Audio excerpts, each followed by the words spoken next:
ముందుగా దేవుడికి వందనాలు. నన్ను సాక్షిగా నిలబెట్టిన దేవాది దేవుడికి ప్రణామాలు.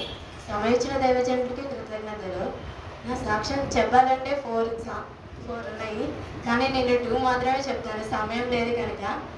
అందులోని ప్రాముఖ్యమైనది ఏంటంటే, మా సిస్టర్కి డెలివరీ డేట్ ఇచ్చినప్పుడు నేను ఇంటికి వెళ్ళాను. సాటర్డే ఇచ్చారు. కాకపోతే ఏంటంటే మా సిస్టర్కి నొప్పులు రాలేదని కొన్ని రోజులు చూద్దామన్నారు. సరేనని తిరిగి నేను రిటర్న్ బ్యాక్ వచ్చేసాను. కాకపోతే ఏంటంటే ఆ రోజు మండే రాలేదు. మా సిస్టర్కి మళ్ళీ ఎందుకో చాలా నొప్పిగా ఉందని మళ్ళీ హాస్పిటల్కి వెళ్ళి చెక్ చేయించుకుంది. ఆమె అన్నారు అప్పటికే పాప ఏ స్టేజీలో ఉందంటే కూర్చొని ఉందంట. పాపకి అండ్ తల్లికి ప్రాణహాని ఉందని అప్పటికప్పుడే సిజరీన్ చేశారు. తల్లి బిడ్డ ఇద్దరు క్షేమంగానే ఉన్నారు. ఇంకొకటి ఏంటంటే, ఆ పాప 8వ నెలలు ఉన్నప్పుడే ప్రభు నాకేం చెప్పారంటే, నువ్వు ఇంటికి వెళ్ళు, మాట్లాడు తనతో అని. అంటే చిన్నపిల్లలు 8 నెలల నుంచి వింటారంటారు కదా.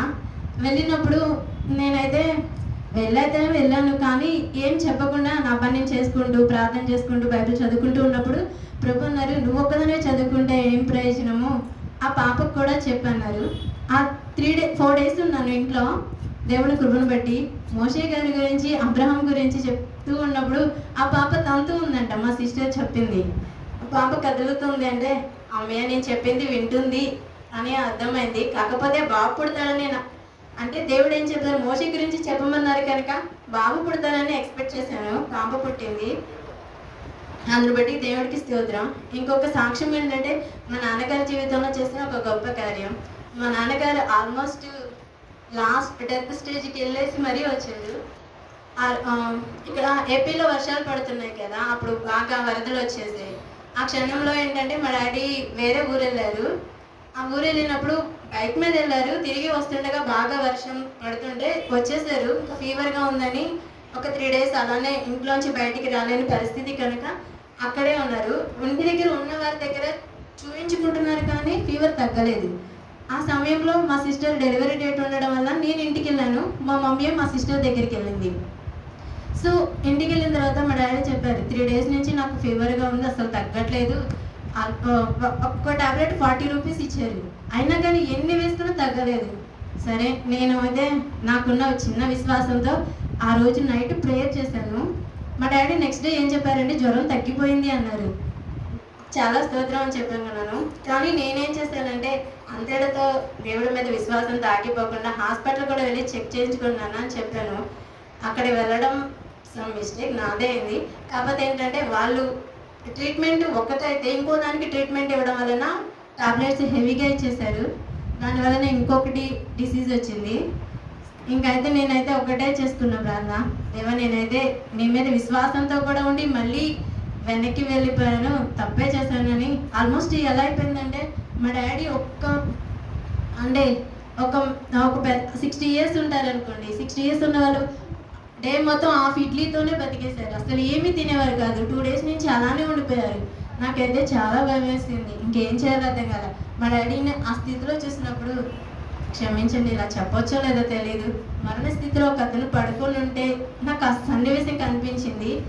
ఇంకొక్కసారి నాకు ఏడుపు వచ్చేసి నేనైతే నైట్ ప్రేయర్ చేసుకుంటూ ఉన్నాను. అది వినాయక చవితి పండుగ సందర్భం కనుక మా డాడీ ఏమన్నారంటే, అంత మధ్య ఆ దృఢదానుల మధ్యలో కూడా మా డాడీ ఎప్పుడు నన్ను ప్రేయర్ చేసుకోవడం కానీ బైబిల్ చదివితే కానీ తిట్టేవారు. కానీ మా డాడీ నా కోసం ప్రేయర్ చేయవా, నేను కూడా వింటాను అని అడిగారు. నేనైతే ప్రేయర్ చేశాను. మా డాడీ కూడా ఉన్నారు. ఆ రోజు నుంచి ఒక 20 డేస్ దేవుడు నన్ను మా ఇంట్లోనే ఆపేశాడు. అలాగో ఫిలిప్ గారు పాస్టర్ గారు ఎప్పుడు చెప్తుంటారు, కుటుంబ ప్రార్థనలో ఆఖరికి వాళ్ళ డాగ్స్ కూడా కూర్చుంటాయని. అప్పుడు చెప్తున్నప్పుడు నాకు అనిపించేది, దేవా మూగజీవులే వాళ్ళ ఇంట్లో కూర్చున్నారు, కనీసం జీవంతో ఉన్నాం మేము, కనీసం ఒక్కరోజు కూడా నీకు ప్రార్థన చేయలేకపోయాము కుటుంబం మొత్తం కలిసి అని. కానీ దేవుడు మహాకృపను బట్టి మా ఇంట్లో మొత్తం కలిసి, అంటే వాళ్ళు అన్యులైనా సరే అందరితో కలిసి ప్రార్థన చేసుకోవడానికి నాకు సమయం ఇచ్చారు. కానీ నా ప్రార్థన ఎంతసేపు చేసినా వాళ్ళు సైలెంట్గానే విన్నారు. ఆమెను అంటున్నారు, స్తోత్రం అంటున్నారు. దానికి చాలా కృతజ్ఞతలు. అప్పుడు నేను అనుకున్నాను, దేవ ఏం ప్రార్థన చేయాలి, నాకు వచ్చిందే చిన్న ప్రార్థనలు, అనుకుంటుంటే దేవుడు అన్నారు నా సువార్త చెప్పొచ్చు కదా అని. ప్రార్థనలోనే సువార్త మొత్తం కలిపి ఒక 1/2 అవర్ చేశాను. అన్నీ విన్నారు. ఈరోజు ప్రతిరోజు మా డాడీ కూడా చేసుకుంటున్నారంట. అందరి బట్టి దేవుడికి స్తోత్రం. మా అమ్మ దేవుడు నమ్ముతుంది, మా డాడీ నమ్ముతున్నారు, అలాగే మా బ్రదర్ కూడా.